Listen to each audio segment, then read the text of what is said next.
Investigators in California are looking into the origins of an unauthorized biolab testing facility that was discovered in the city of Reedley.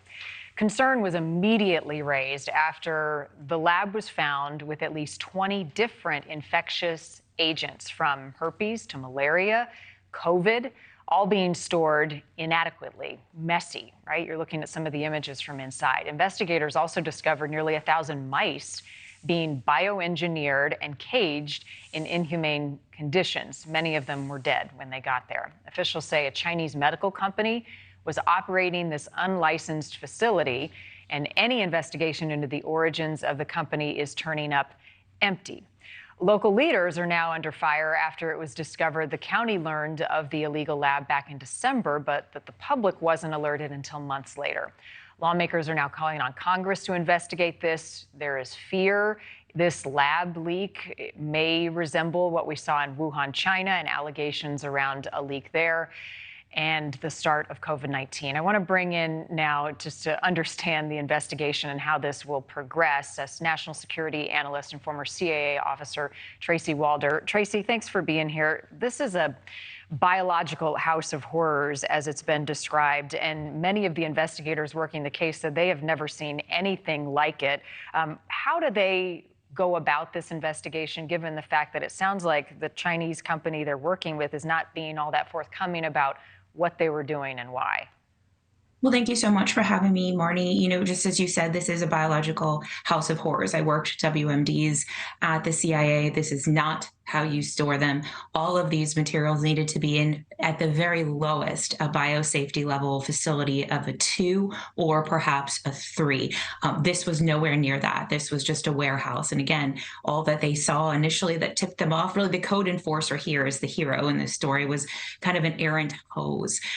My guess is it's going to be very difficult to find the origins. A lot of times what happens in the Chinese counterintelligence cases I worked at the Bureau, is that people come here, agents of China do come here as private citizens, if you will, establish private companies or get into private employment somewhere. And then it becomes very difficult to track their origins back to China. That's a case we had a lot of difficulty doing and proving that. And that's why a lot of times it's really difficult to try them under the Espionage Act for something like this.